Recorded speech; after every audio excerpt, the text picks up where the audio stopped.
ছাত্র দলের গর্বিত সাংগঠনিক অভিভাবক জনাব তারেক রহমানের একক নির্দেশনায় ছাত্র দল সবগুলো বিশ্ববিদ্যালয় ক্যাম্পাসে আমরা এই আন্দোলনের সম্মুখ সারিতে থেকে নেতৃত্ব দিয়েছি।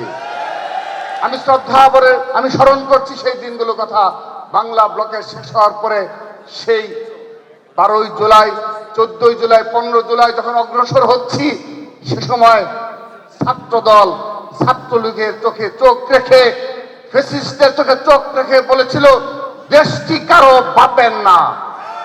ঢাকা বিশ্ববিদ্যালয়ে আমাদের বোনেরা স্লোগান দিয়েছিল লাখো শহীদের রক্তে কেনা দেশটি কারো বাপের না। মনে পড়ছে সেই দিনগুলোর কথা। সেই 15ই জুলাই যেদিন ছাত্রলীগের বর্বরচিত হামলা করেছিল ঢাকা বিশ্ববিদ্যালয়ে, আমাদের বন্ধুদের উপর ছাত্র দলের অসংখ্য নেতাকর্মী সেদিন আহত হয়েছিল। আমরা ভেঙে পড়িনি। আমাদের কাছে সেই বৈষম্যের বিরুদ্ধে আন্দোলনের ব্যানারের যারা নেতৃত্ব ছিল, সেই সমন্বয়করা আমাদেরকে কল দিয়ে বারবার যখন সহযোগিতা চেয়েছে, আমরা সর্বক্ষেত্রে ছাত্রদল সেই সহযোগিতা করেছি, তাদেরকে আগলে রেখেছিলাম। মনে পড়ছে ঢাকা বিশ্ববিদ্যালয়ের ছাত্রদল সহ আশপাশের সকল শিক্ষা প্রতিষ্ঠানের নেতৃবৃন্দ সেই ভয়ঙ্কর 15ই জুলাই সেই ছাত্রলীগের নৃশংস হামলার পর শহীদুল্লাহ হল সহ কার্জন হলের যে 3টি হল রয়েছে, সেই হলগুলো আমরা ছাত্রলীগ হাত থেকে দখল নিয়েছিলাম। সেখানে রাত 8টা পর্যন্ত মৃত্যুকে উপেক্ষা করে ছাত্র দলের অসংখ্য নেতাকর্মী সেখানে অবস্থান নিয়েছিল। সেই মনে পড়ছে সেই 16ই জুলাই যেদিন ছাত্রদল ওপেন, আমাদের মাননীয় অভিভাবক জনাব তারেক রহমানের নির্দেশনায় বলা হয়েছিল আর 1 সেকেন্ড তুমি অপেক্ষা করবে না, আগামীকাল আবারও প্রেস ব্রিফিং এর মাধ্যমে তোমাদের অবস্থান স্পষ্ট করো। আমরা 16ই জুলাই নয়াপল্টন পার্টি অফিসে আনুষ্ঠানিকভাবে প্রেস ব্রিফিং করে ছাত্র দলের অবস্থান স্পষ্ট করি এবং এই কোটা সংস্কার আন্দোলনকে এক দফা আন্দোলন রূপান্তরের জন্য আমাদের সেই আকাঙ্ক্ষা প্রকাশ করি। তারপর সেই দিনগুলোর কথা 16 এবং 17 জুলাই ঢাকা বিশ্ববিদ্যালয়ে হলগুলো ভ্যাকেন্ট করে ফেলা হলো, কিন্তু বেসরকারি বিশ্ববিদ্যালয়ের শিক্ষার্থীরা সেদিন রামপুরা, বাড্ডা, উত্তরায় প্রতিরোধ করে তুলেছিল। ছাত্র দল তাদেরকে সর্বাত্মকভাবে সম্মুখ সারিতে থেকে সকল মহানগর শিক্ষা প্রতিষ্ঠান পুরো বাংলাদেশে আমরা সেই নির্দেশনা পৌঁছে দিয়েছিলাম।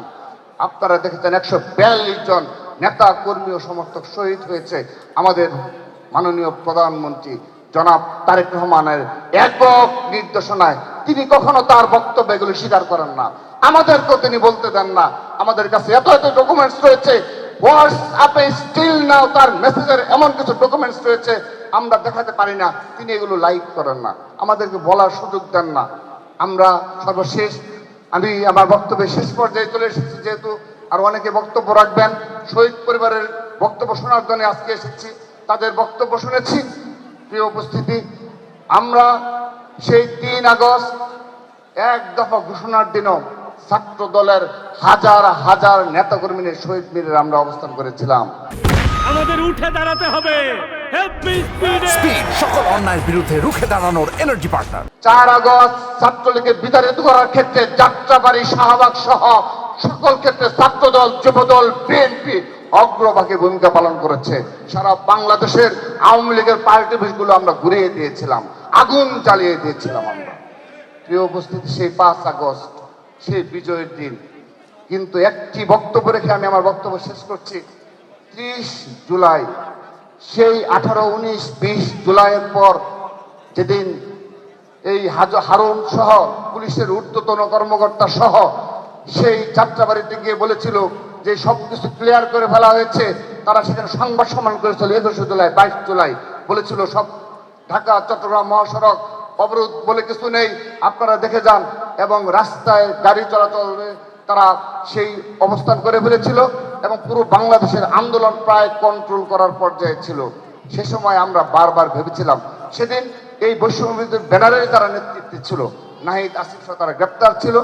আমাদের মাননীয় প্রধানমন্ত্রী তিনি বারবার আমাদেরকে প্রতিটি মুহূর্তে যোগাযোগ করে পরামর্শ দিতেন যে কি কর্মসূচি নেওয়া যেতে পারে। কিন্তু যারা বাইরে ছিল সমন্বয় এবং ছাত্র দলের আমি, নাসির সহ আমাদের যারা দায়িত্বে ছিলাম, আমরা বারবার সমন্বয় করেছি। 1-2টি প্রোগ্রাম আপনাদের মনে রয়েছে আমরা ফেলিওর হয়েছিলাম। পরবর্তীতে সেই 30 জুলাই মার্চ ফর জাস্টিস আপনাদের মনে রয়েছে। সেই মার্চ ফর জাস্টিস আমি আমার বক্তব্য না, শুধু আপনারা অপরাপর যারা এই আন্দোলনের কৃতিত্ব দাবি করে তাদের মুখে শুনে থাকবেন, তার একক কৃতিত্ব হলো এই জনাব তারেক রহমানের। মার্চ ফর জাস্টিস সফল করেছিল বিএনপি পন্থী আইনজীবী এবং ঢাকা বিশ্ববিদ্যালয়ের 7 দলের শিক্ষকেরা। সেই ছবি রয়েছে হাইকোর্টের সামনে। সেই মুভমেন্টের মাধ্যমে আবারও এই আন্দোলন নতুন গতিপথ পেয়েছিল। আমাদের বিশ্বাস এসেছিল আমরা পারবো, উই ক্যান ডু। এবং সেদিন এই যারা বাইরে ছিল সমন্বয়করা, তারা কৃতজ্ঞ চিত্তে আমাদের এই অবদানকে বারবার স্মরণ করেছে এবং পরবর্তী সেই 3 আগস্ট। সবাইকে ধন্যবাদ জানিয়ে বিদায় নিচ্ছি। সবাই দোয়া রাখবেন। আমি কথা দিচ্ছি শহীদ পরিবার সহ সবাইকে আমরা যতদিন বেঁচে থাকবো ততদিন এই জুলাইকে ধারণ করে বাংলাদেশ বিনির্মাণে আমরা ভূমিকা রাখবো। কৃতজ্ঞ চিত্তে স্মরণ করছি আপসীন দেশনেত্রী বেগম খালেদা জিয়ার সেই 15.5 বছরের লড়াই সংগ্রামের মাধ্যমে এই জুলাই আগস্টের প্রেক্ষাপট তৈরি হয়েছিল। শহীদ রাষ্ট্রপতি অমর হোক, মা মাটি ও মানুষের আপসীন দেশনেত্রী বেগম খালেদা জিয়া অমর হোক। ছাত্র দলের গর্বিত অভিভাবক মাননীয় প্রধানমন্ত্রী জনাব তারেক রহমান জিন্দাবাদ, জিন্দাবাদ। আসসালামু আলাইকুম।